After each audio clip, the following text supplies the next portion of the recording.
Guys. Mobutu.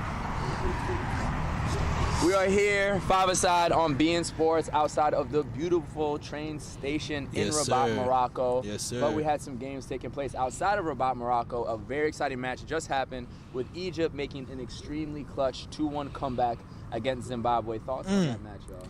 The big players came through. It's true, it's true. If you look at the players they have up top, especially the EPL ballers, Yes, sir. Marmoush, Mo Salah, he scored the game winner, man. Absolutely. That was an incredible finish. Really strong in holding it up. It looked like it almost was a handball, kept us to the chest. Great finish as well. But Marmoush's goal was incredible, coming off that left wing, banging it top bins. But Zimbabwe, we have to talk about as well, because they did score early. They put Egypt under a lot of stress. Yeah. Egypt looked like a complete mess in the first half. And a big shout out as well to the Zimbabwe goalkeeper, Arubi, at 40 years old, shutting out Egypt in the first half. He was doing his thing, man. I don't know about y'all, but my father at 40 years old had no type of dexterity. No. He could barely kick the ball around me in the backyard. So shout out to him for making it do what he could do. It's true, man. What do we think about Egypt, though? Like, is it a disappointing match? Is it resilient for the fact that they were able to win 2-1? Like, what is y'all perspective on it? Because obviously, kind of like Morocco a little bit, a disappointing first half, but came through and got the W. What are y'all thoughts? I think I like to compare teams to give our viewers a little bit more of an understanding of who we're looking at. Yeah. To me, I think Egypt is almost the England of Africa when it comes to how they play in tournaments. That's my take, Kendrick. I see you shake your head up there. That's my take. Nah, explain it. Explain it. So You have to explain They it. would just be saying so. You have to break that down, bro, because Egypt has the most AFCONs, which you got wrong last time. I did. Which is why we have Musi behind the camera on the up, mic, Moose? here to correct Sebastian and all the crazy things he says. Musi, how are you doing today? I'm doing great. Yes. You know, here to MC because some of the takes from the boys are not what they Yeah, need this to guy be. over here, But it's cool. I'm gonna hold y'all accountable. Y'all hold me accountable. I love it. So today we're gonna talk about Egypt, Zimbabwe. They started to sun. They started to have a good goal in the first half. Egypt looked like they were shaky. Mo Salah though came back. They turned around, equalized, late 100%. finish. That's what Mo Salah does. Yes. Curious to hear your guys' thoughts on the game. Do you think Egypt are they good? Are they gonna go far? What's going on? It's fine. Can we get back to Yeah, before his answer is that they're England. I don't know Before what that we means. reframe or talk about anything else, I need to hear the explanation. I think Musi was trying to avoid this conversation. That's what he's doing. You're gonna hear Sev takes. Yes. We can't avoid it. What's going on, I sir? mean, I don't think it's I think you guys will agree with me when I finish the sentence, right? All right. England goes into major tournaments with a whole lot of expectations. Yes. A whole lot of stars. Some of the best players on earth play for that team, especially up top for England. Okay. When we look at Egypt right now, Mo Salah and Omar Marmoush are some of the best two players on the continent. Yep. But my issue with Egypt recently in the past 10, 15 years has often been that Egypt as a unit never really gels. I think that's the same issue that England suffers from, and I think we saw it today. At the end of the day, Zimbabwe is a team that Egypt should dispatch of. Okay. They should take care of business easily. They were down 1-0 to Egypt for over, I think it was 50 minutes, 60 minutes? Yep. Around 65th is when we first scored. That shows me that we're going to head into another very, very challenging tournament for Egypt. I do want to say, though, that AFCON is a difficult tournament. Very It's hard. It's Look hard. at Morocco and Comoros. It's very difficult. And when you're a team that has a target on your back, it is difficult. I just think that teams, when they come to AFCON, need to do a better job of showing that they really are the team that is to beat. Yeah. Egypt is a major nation. It is. I got a lot of comments from these guys saying that Egypt has the most AFCONs. I didn't see that. Well, to be fair to Egypt, and I would say to be fair to Mo Salah and kind of what he's dealt with, he hasn't been surrounded with the most talented Egyptian team of all time. Okay. He's carried this current era. Maybe he's I would not say. inspirational And enough. now he is joined by Omar Marmoush, who really did come through and get it done. So I think having a top-heavy lineup like that and being solid enough in the back, they can make a deep run. Yep. I don't think they're favorites. They're not Morocco. They're not Senegal. They're not Nigeria, Yep. who you definitely don't think is favorites, and No. we're going to see tomorrow. But I think they can make a serious run, and I think they can get it done. And having your two stars come out in the first game, both scoring in a comeback, I think they're making this. But I don't like the. Kendrick, just want to let you know you're a little too loud, bro. Calm down. Get it in Move your mic a little bit. Move your mic. Moose, I like that. Moose, I like that.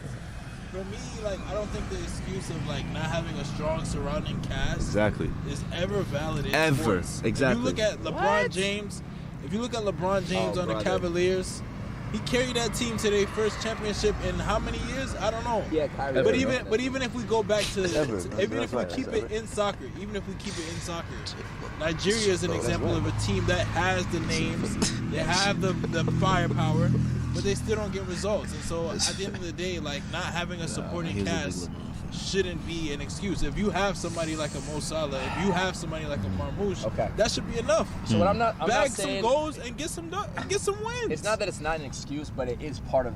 In all fairness, they won. In all fairness, they won, and he managed to make them win. You need your 3 points. They're pretty much through to the next round with the third place teams qualifying. So hey, I don't know. But Josh, what do you think? Of course. It's been good to hear the back and forth between my favorite three. I will say it's hard. It's hard to count out a team, especially when you look at the history of AFCON. The Egyptian team has won 3 times in a row before. North African teams usually win in North Africa. And my last point I will say, if you look at the last AFCON with Cote d'Ivoire, it's not about how you start. It's about how you finish. It's true. It's good to start with some adversity. It's good to start with some struggle. And at the end of the day, Salah has something to take from this. Yeah, and he needed that person. And he needed that. He's been going through with Liverpool. So we'll say, I want to highlight a great goal by Zimbabwe as well. Yeah.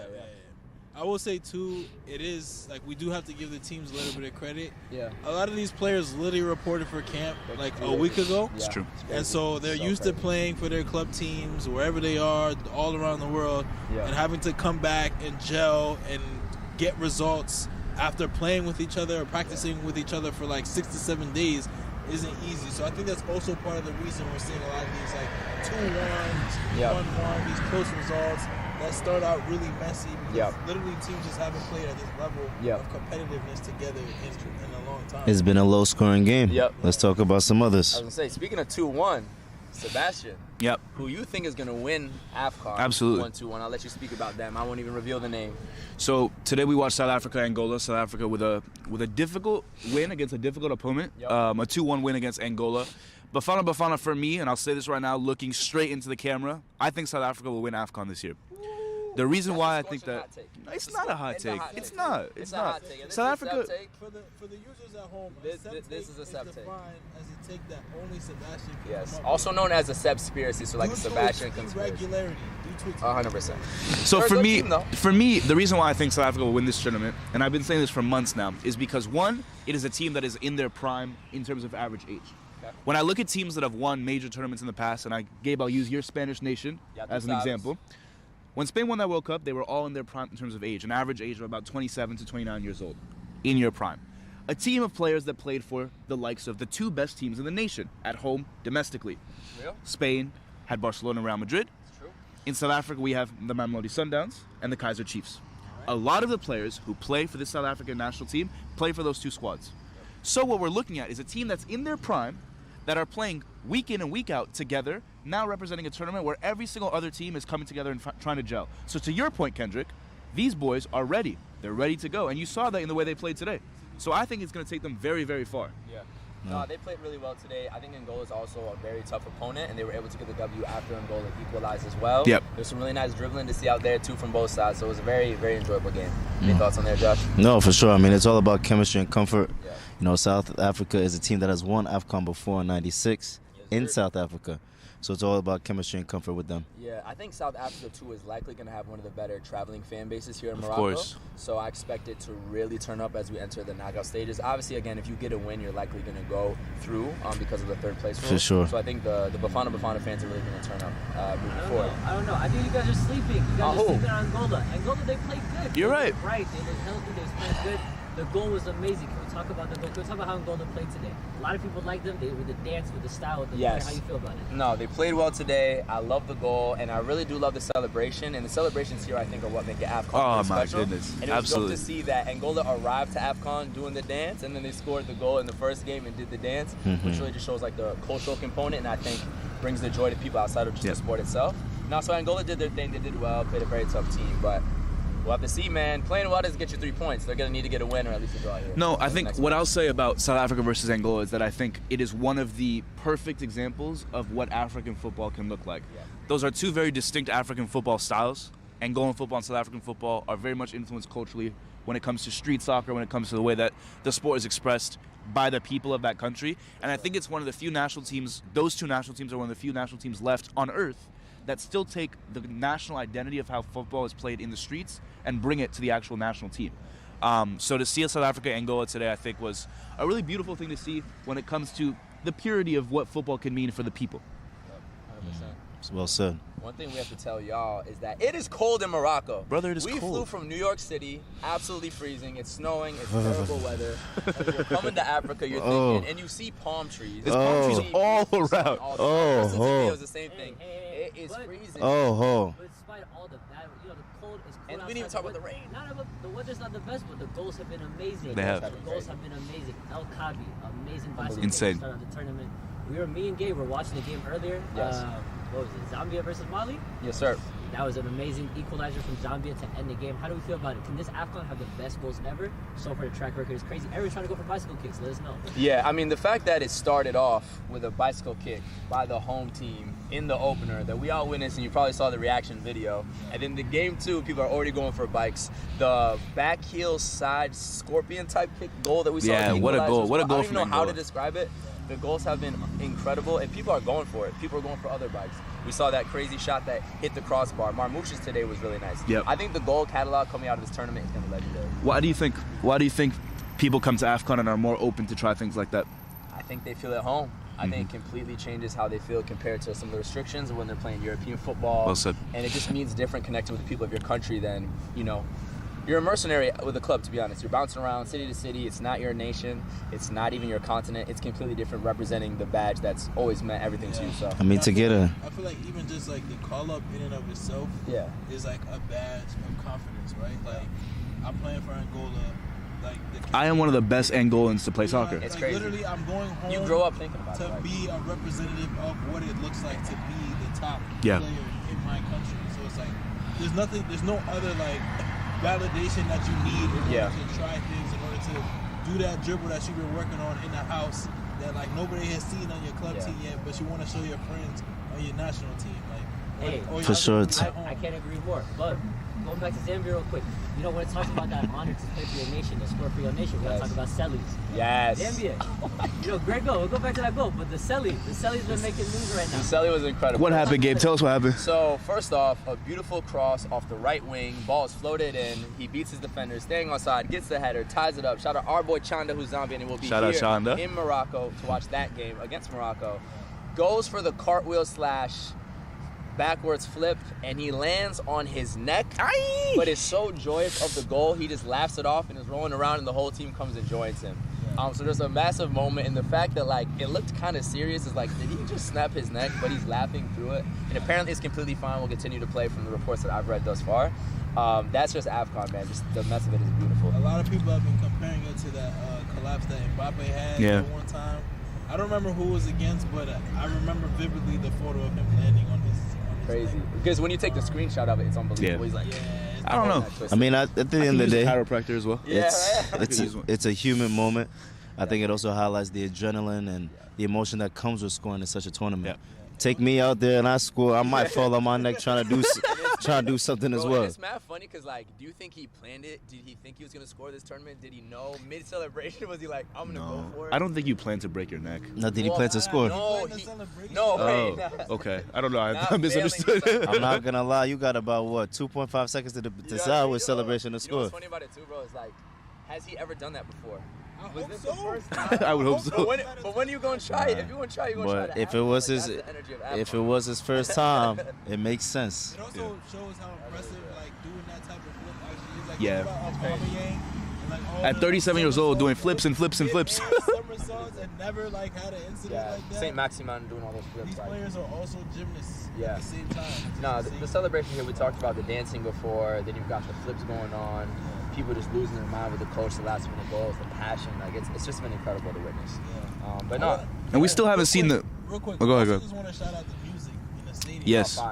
DJ was cooking yesterday. I don't know, being at sporting events in the U.S., obviously going to basketball games or even soccer games, like, we hear like the pop songs, the kind of like commercial songs in the stadium. But like the DJ at the stadium, at the Prince of Dallas Stadium yesterday, was snapping. Yes. Like every song was good. It was the opener. And we had songs from like all over the diaspora. Like there was Afro beats, there was some Amapiano, there was some like little hints of like reggaeton in there. Some Caribbean music. It's been a vibe. So yeah, even just like the DJ is actually getting people off their feet in the stadium and singing and dancing. We saw all the people in the different sections dancing to different songs. And there was that one doing all that. I don't know what it's about. I think that's like an underrated aspect of like the game. It's objectively the most dancey football tournament in the world. Yeah. There's one thing we're gonna do in AFCON. We're gonna dance. Yeah. We got rhythm out here, man. Yes, sir. What's up? You about to say? No, I was gonna say. I think what's really, really cool about the way that people are able to express themselves when it comes to AFCON is that there's also this sense of togetherness with the crowd. So just to connect back to what you're saying right now, actually, if you have the crowd dancing when you enter the stadium, if you have your family and your friends singing along, you don't feel like any type of fear to express yourself because everyone is expressing themselves in the stadium. I think that's the beauty of African football. It's expressive. It allows for everyone all over the place from all over the continent to express themselves as who they are. So I think that's probably what I've kind of learned being here for the first time at AFCON. I've seen it on TV before, but to be here in person, you really get to understand how expressive and how truly free everyone is to express themselves. No, actually, hey, Seth, I love what you said. Honestly, our time in Morocco has been amazing. So I want to know from you guys, what's it been like interacting with the people? I cut you off earlier game, but we were talking about the weather. What's the weather like? How's it been affecting you guys at the stadiums? How are we feeling so far? We're gonna start with the weather because we're outside right now because we love y'all, but it's cold, it's cold. Once again, you fly in the palm trees thinking it's gonna be 75, 80 degrees, but it is cold out here. A lot of rain yesterday too. It dumped during the opening ceremony. Do we have the footage of the rain? We have footage of the Can we show the people at home what it looked like? Well, I'll talk about it and we'll give the tech team a second, but just to let you guys know, yesterday it was a beautiful opening ceremony. But to be very clear, I think I turned to Kendrick for a moment. I said, "Is this water real?" Is this real water? The size of the droplets were actually scary. And the time They hurt a little bit. It was like I was like fighting the water. It was so heavy, and the timing of such a dramatic, thematic ceremony. It was like the fireworks and the. You know what I mean? Like, oh my God. It's literally. I feel like it was in a Speaking of rain, Kendrick, apologies. Your mic sounds like rain's going through it a little bit. Can you give Cher a mic? Let's do it. We'll share it, Mike. We'll pass it. We Listen, improvise. on the That's what fly. 5ASIDE does on the side. We make it happen. I love it, Moose. But not gonna lie. Even the pattern of rain reminds me of other places in the States. You know what I mean? It reminds me of Florida. The rain is on and off. As soon as the ceremony ended, the rain ended as well. Yeah.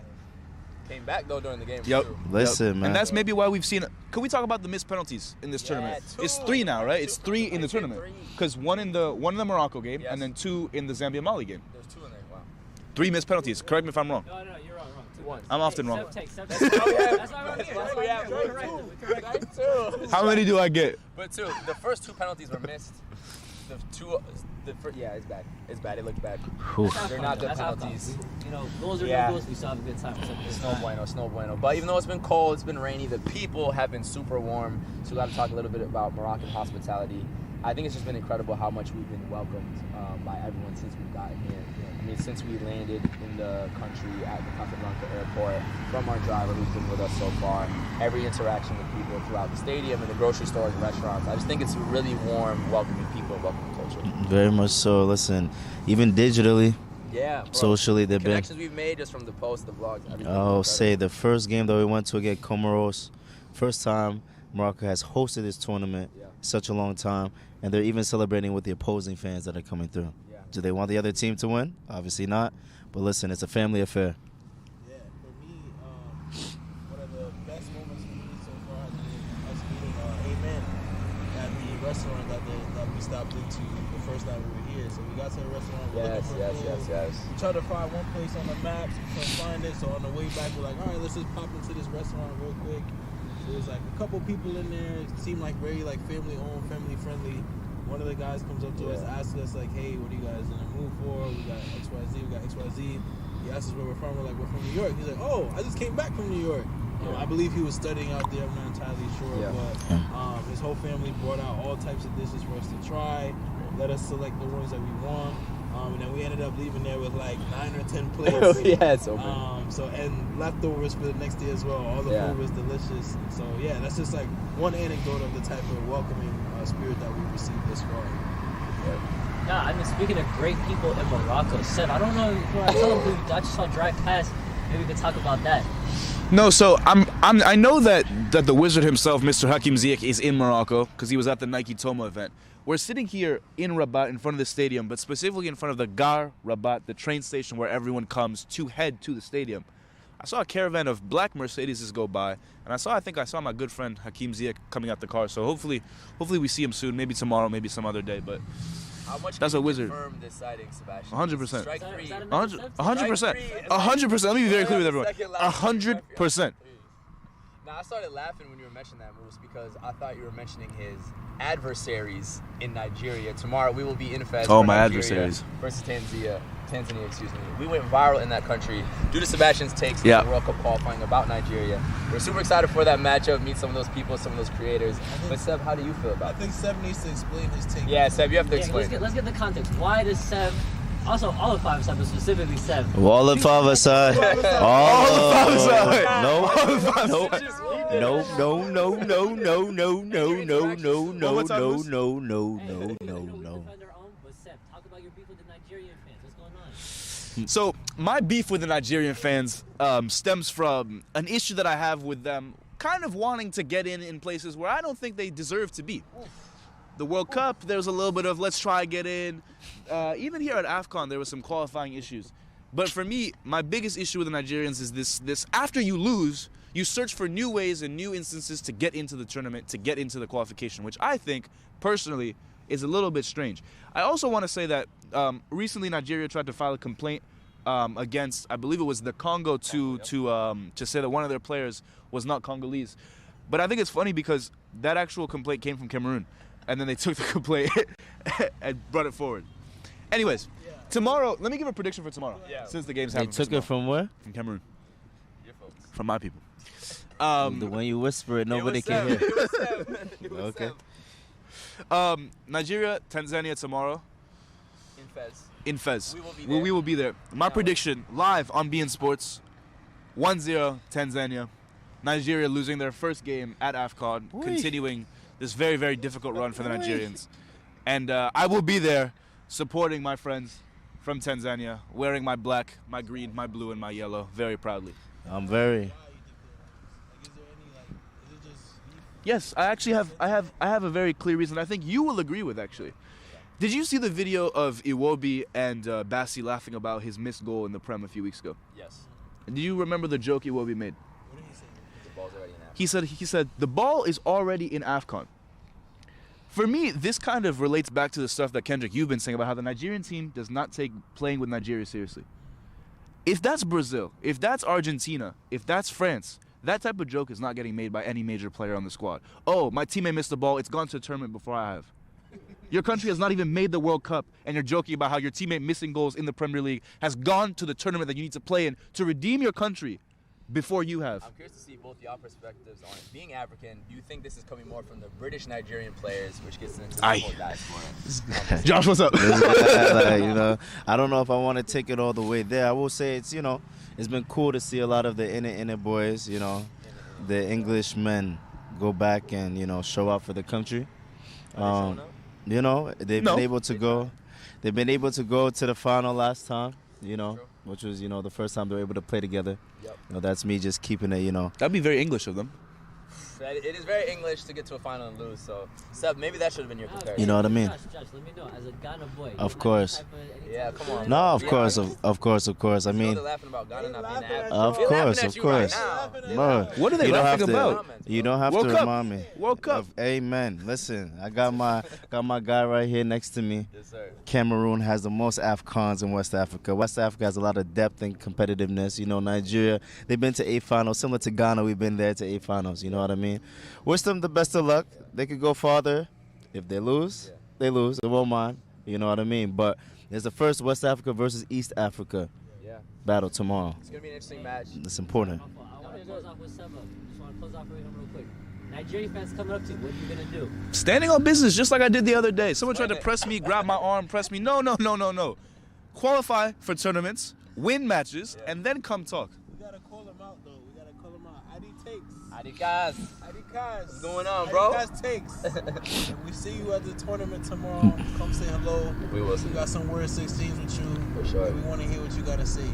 Perfect. And guys, on that note, see us at Fest tomorrow. Nigeria versus Tanzania. Watch all the games on AFCON exclusively on beIN Sports in the U.S. On beIN Sports, on beIN Sports, on beIN Sports. Yes, sir. 5ASIDE on beIN Sports. Absolute pleasure. Last year, number 2. We will see you tomorrow in Fez, Nigeria. We are coming. Don't lose. See you soon. Don't lose, cuz. Have a good night.